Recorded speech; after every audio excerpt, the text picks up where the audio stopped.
अस्सलाम वालेकुम। कैसे हैं आप लोग? उम्मीद करता हूँ कि आप सब खैरियत से होंगे और जहाँ भी होंगे खुश होंगे। मेरा नाम है वहाब और मैं आपकी भेजी हुई स्टोरीज नरेट करता हूँ।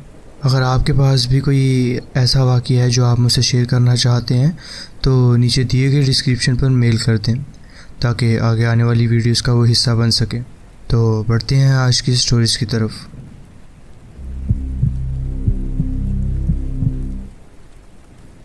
अस्सलाम वालेकुम। मेरा नाम अकरम है। मैं एक पुराना ट्रक ड्राइवर हूँ। इस पेशे में मुझे 22 साल हो गए हैं। रात दिन का फ़र्क भूल गया हूँ। हर वक्त बस सड़कों का साथी बन गया हूँ। कराची का कोस्टल रोड से लेकर पेशावर के पहाड़ों तक हर शहर हर कस्बा देखा है। हर सफ़र एक नई कहानी बन जाता है, लेकिन कई बार ये कहानियाँ खौफनाक भी होती हैं। मैंने सुना था कि मौत हर मोड़ पर छुपी होती है, लेकिन मैंने उसे महसूस किया है। उसके साथ चक्कर काटे हैं। कभी ब्रेक फेल होने पर ट्रक खाई के किनारे लटक गया, तो कभी रात के अंधेरे में न जाने क्या चीज़ सड़क पर नज़र आ जाए।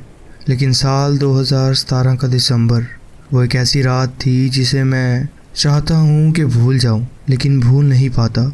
वो रात मेरी ज़िंदगी में कुछ ऐसा छोड़ गई जो मैं किसी से कह नहीं सकता, सिर्फ महसूस कर सकता हूँ। ये कहानी है मुर्दा रोड की। सिर्फ कुछ पुराने ड्राइवर्स इसके बारे में जानते हैं, और वो भी इस रास्ते का नाम सुनते ही चुप हो जाते हैं। ऐसा लगता है जैसे उनके दिल में कोई ज़ख़म ताज़ा हो गया हो। मुर्दा रोड नाम ही काफ़ी है रात की नींद उड़ाने के लिए। मैं कभी पैरानॉर्मल चीज़ों पे यकीन नहीं करता था, समझता था सब अफवाहें हैं। लेकिन उस रात जब मैं मुर्दा रोड पर गया तो मुझे समझ आया कि हर अफवाह के पीछे कोई सच छुपा होता है। उस रात का एक लम्हा आज भी मेरी आंखों के सामने ज़िंदा है। वो रात अब भी मेरी यादों में ज़िंदा है। एक एक पल, एक एक सांस जैसे दिमाग के किसी अंधेरे कोने में चिपक गया हो। सर्दियों का मौसम था, लेकिन कराची की सर्दी वैसे भी नाम की होती है। हवा में हल्की ठंडक थी, लेकिन ज़्यादा कुछ नहीं। पोर्ट कासिम से स्टील की भारी रोड्स लेकर फैसलाबाद के लिए मैं निकला।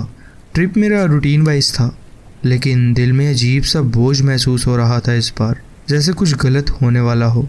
रात के लगभग 2 बज रहे थे। हैदराबाद बाईपास पीछे छोड़ चुका था मैं। रास्ता सुनसान था और हेडलाइट्स के आगे सिर्फ अंधेरा था। वक्त भी ऐसा था कि नींद आंखों पर भारी पड़ने लगी थी। आंखों में जलन सी महसूस हुई और गर्दन अपने आप झुकने लगी। मेरा पूरा जिस्म चीख कर कह रहा था, अकरम बस कर, रुक जा। तभी एक पुरानी सी चाय की दुकान मेरी नज़र में आई। कुछ 50 से 60 फुट दूर एक ट्यूबलाइट की फीकी रोशनी में चमकती हुई। मैंने बिना सोचे ट्रक साइड में लगा दिया। इंजन की आवाज़ बंद हुई और एकदम से खामोशी छा गई। दुकान छोटी थी, लकड़ी का बना काउंटर, 2 पुराने बेंच और एक पुराना सा चूल्हा जिसमें आग जल रही थी। लाइट ज़्यादा तेज़ नहीं थी, एक पीली सी बत्ती जिसमें सब कुछ धुंधला लग रहा था। वहाँ सिर्फ एक ही शख्स था, एक बूढ़ा आदमी जो दुकान चला रहा था। उसकी शक्ल अजीब थी। उम्र में वो 60 से 65 का लगता था, लेकिन आँखों में ऐसी थकान थी जैसे सदियों से जाग रहा हो। आँखें जैसे किसी पुराने ज़ख्म को छुपा रही हों। उन आँखों में कुछ था, एक ठंडक या सुकून नहीं, बल्कि एक परेशानी। उसने मुझे देखकर बोला, कहाँ जा रहे हो भाई? मैंने कहा, फैसलाबाद। स्टील का लोड है मेरे पास, जो कि मैंने फैसलाबाद पहुंचाना है। वो कुछ सेकंड तक मुझे घूरता रहा, फिर एक हल्की अजीब सी मुस्कुराहट उसके चेहरे पर आई। वो मुस्कुराहट जैसे किसी राज की होती है, जैसे किसी ने पहले से कुछ देख रखा होता है। फिर वो धीरे से बोला, मुर्दा रोड से मत जाना, वहाँ मौत रुकावट नहीं देती। मैंने पहले तो सोचा कि कोई मस्ती कर रहा है शायद ये। थोड़ा मुस्कुरा कर बोला मैं, बाबा ये कौन सी फ़िल्म की लाइन मार रहे हो? मुर्दा रोड, ये किस जगह की बात कर रहे हो आप? उसकी मुस्कुराहट एकदम गायब हो गई। चेहरा सीरियस हो गया और उसने मेरी आंखों में देखा और बोला, संघर के पीछे से जो रूट है वही जहाँ से लोग शॉर्टकट लेते हैं पर कुछ लौट के नहीं आते। वहाँ ट्रक चलाना मतलब मौत को सीधा सलाम करना है। जो गया वो या तो लापता हो गया है या जिंदा लाश बन के लौट आया है। उस वक्त तो मैं हंस दिया, सोचा कोई पुरानी कहानी सुनाने का मूड होगा इनका। लेकिन अब जब मैं पीछे मुड़कर सोचता हूँ तो लगता है शायद उस बूढ़े ने मुझे बचाने की कोशिश की थी। मुझे उस बूढ़े की बात का मतलब उस वक्त तो समझ नहीं आया, या शायद मैं उस वक्त समझना नहीं चाहता था। रात का वक्त था, रास्ते खाली, ट्रैफिक ना होने के बराबर। जीपीएस पे एक नया रूट दिख रहा था, एक शॉर्टकट जो रोड को ऑलमोस्ट 70 किलोमीटर शॉर्ट कर रहा था। वो वही बाईपास था जिसका जिक्र चाय वाले ने किया था। लेकिन मेरे दिमाग में उस वक्त बस वक्त की बचत थी। मैंने ट्रक का स्टीयरिंग घुमाया और उसी रास्ते पर चढ़ गया। जब मैं उस रोड पर चढ़ा कुछ पल तक सब ठीक लगा, लेकिन फिर धीरे धीरे एक अजीब सी बेचैनी का एहसास होने लगा, जैसे हवा में कुछ भारी हो। सबसे पहली चीज़ जो मैंने महसूस की, रोड बिल्कुल सुनसान था। पूरे स्ट्रेच में एक भी गाड़ी नहीं थी, ना कोई बाइक ना कोई ट्रक, सिर्फ मेरा ट्रक और उसका इंजन, जो कि अब ज़्यादा आवाज़ करने लगा था, जैसे वो भी डर रहा हो। और हवा, वो भी कुछ अजीब थी, ठंडी नहीं थी, लेकिन एक सर्दी जैसी महसूस हो रही थी जो अंदर तक उतर रही थी। सन्नाटा इतना गहरा था कि अगर एक पत्ता भी हिलता तो उसकी आवाज़ साफ सुनाई देती थी। फिर मैंने वो दूसरी चीज़ देखी।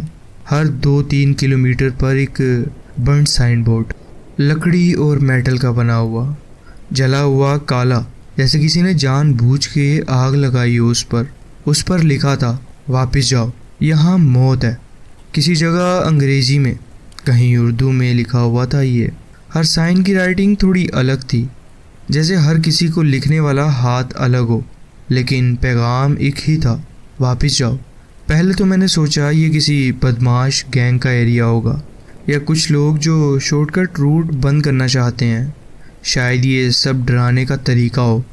मेरे जैसे कई ड्राइवर्स ऐसे थ्रेड देखकर रुक जाते होंगे, लेकिन मैं अकरम हूँ।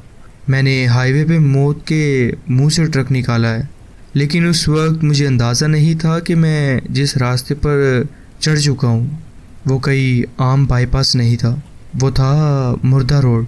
कुछ टाइम बाद जब मैंने घड़ी देखी तो 2:45 हो गए थे। हवा का रवैया बदलने लगा था।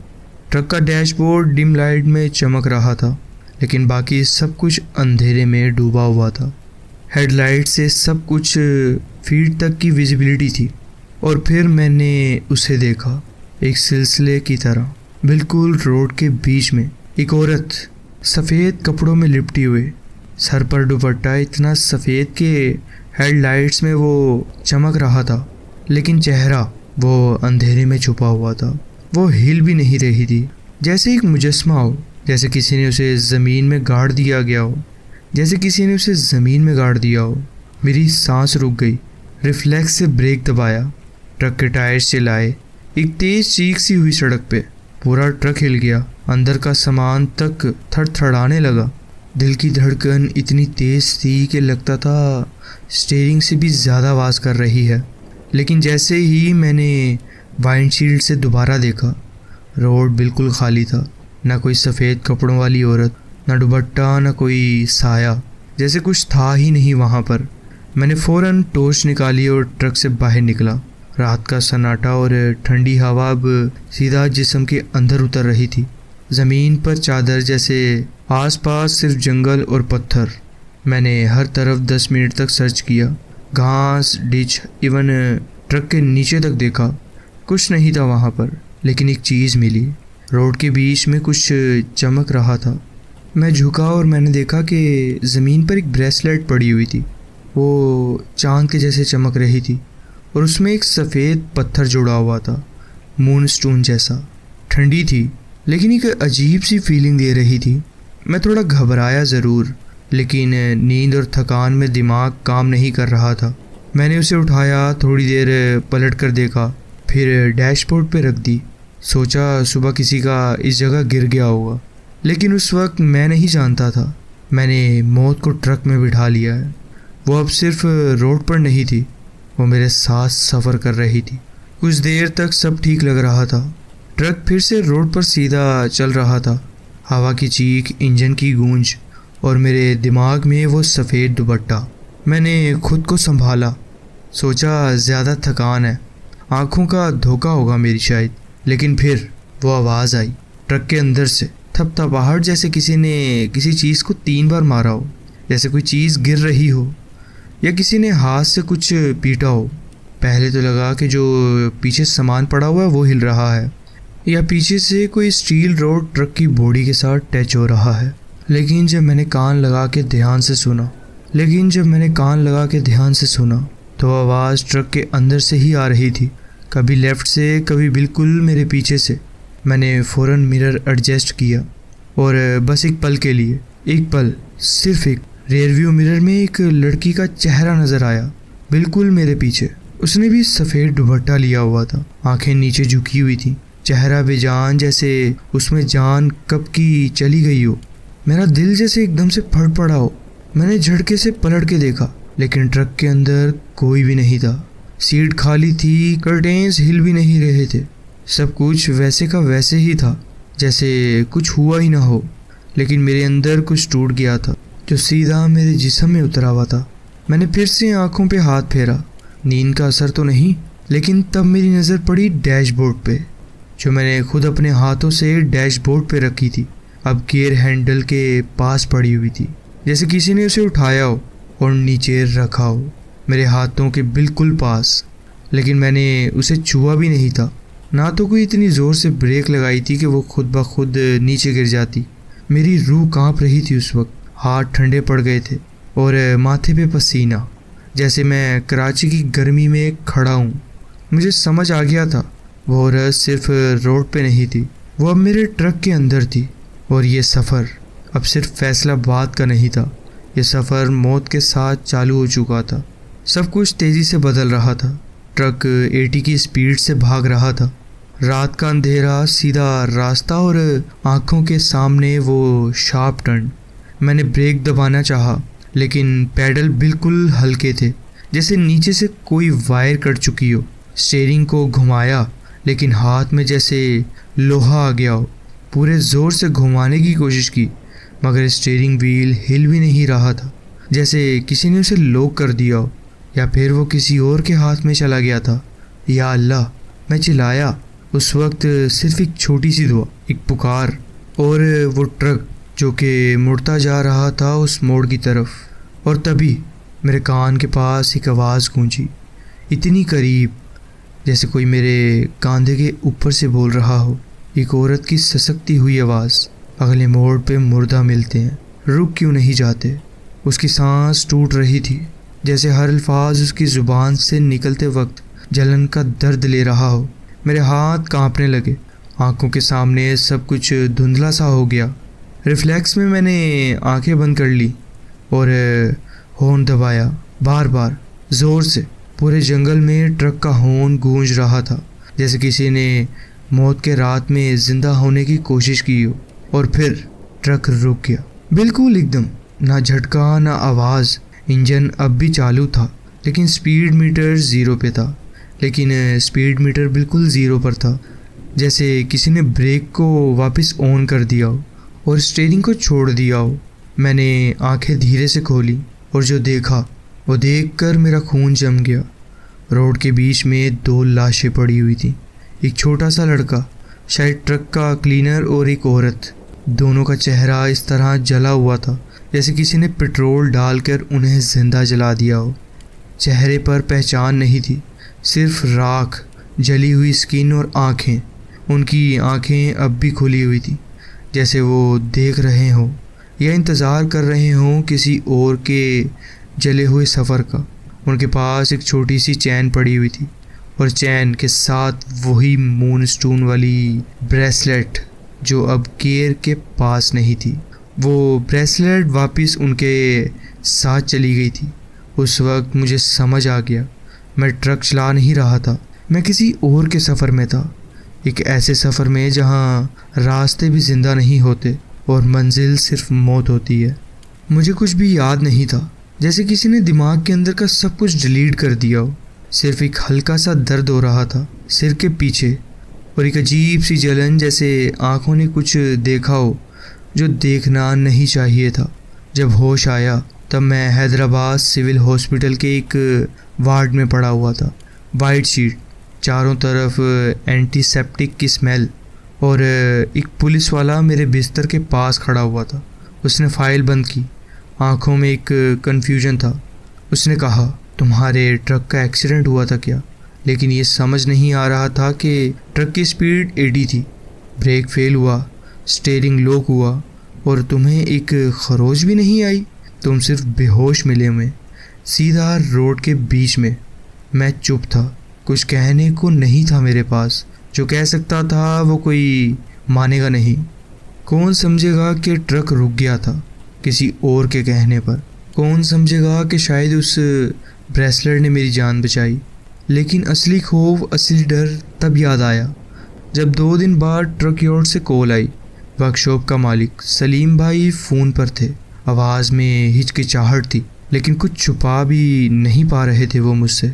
अकरम भाई, ट्रक की डैशबोर्ड खोल के देखी है? डैशबोर्ड ठीक है सब? नहीं, ये तो बताने के लिए फ़ोन किया है मैंने आपको।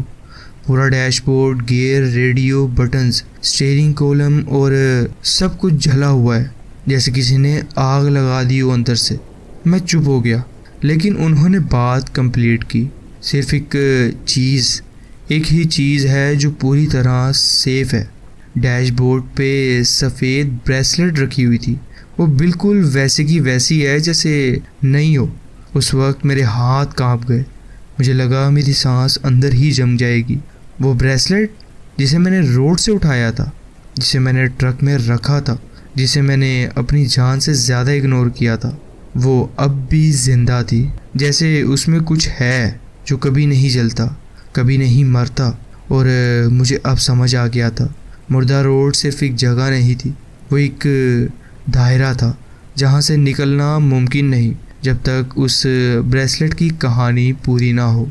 मैं आज भी ट्रक चलाता हूँ, हाईवे का सफ़र, लंबी रातों की तन्हाई और डीजल की वो पहचानी हुई बू, सब कुछ वैसे ही है। लेकिन एक चीज़ बदल गई है, मैं उस रूट से नहीं जाता। सिर्फ उसका नाम सुनते ही मेरी रूह जैसे एक पल के लिए ठंड से जम जाती है। कई बार जीपीएस वही शॉर्टकट दिखाता है, कई बार नए ड्राइवर्स कह देते हैं, अकरम भाई ये रूट शॉर्ट है, कम ट्रैफिक है। लेकिन मैं सिर्फ एक बात कहता हूँ, कुछ रास्ते शॉर्ट नहीं, सीधा आप मौत के घर जाते हैं। मुर्दा रोड वो सिर्फ एक जगह नहीं थी, वो एक वक्त था, एक मंज़र, एक सज़ा, जहाँ ज़िंदा आदमी अंदर से मुर्दा बन जाता है। कभी कभी जब मैं रात के सफ़र में अकेला होता हूँ और ट्रक के अंदर सिर्फ इंजन की आवाज़ होती है, तब एक पल के लिए एक हल्का सा साया रियरव्यू मिरर में दिख जाता है। एक सफ़ेद सा दुपट्टा, एक साया, एक औरत की सिलहटें, और तब मुझे एक आवाज़ सुनाई देती है, बिल्कुल कान के पास, हल्की लेकिन टेढ़ी, रुक क्यों नहीं जाते? और मैं जानता हूँ वो आवाज़ अंदर से आती है, मेरे साथ नहीं, मेरे अंदर रहती है वो। ये था मेरा एक वाक़या जो मैं आपके साथ शेयर करना चाहता था। जी बहुत बहुत शुक्रिया, आपने अपनी कहानी हमारे साथ शेयर की। तो जी फ्रेंड्स, ये थी आज की स्टोरीज़। आप कमेंट्स में ज़रूर बताएं कि आपको ये स्टोरीज़ कैसी लगी। अगर आपको ये स्टोरीज़ अच्छी लगी हो तो वीडियो को ज़रूर लाइक कीजिए और चैनल को ज़रूर सब्सक्राइब कीजिए और बेल आइकन को ज़रूर प्रेस कर लीजिए ताकि आगे आने वाली कहानियाँ, वीडियोज़ आपसे मिस ना हो। अपना ख्याल रखें और मिलते हैं नेक्स्ट वीडियो में। अल्लाह हाफिज़।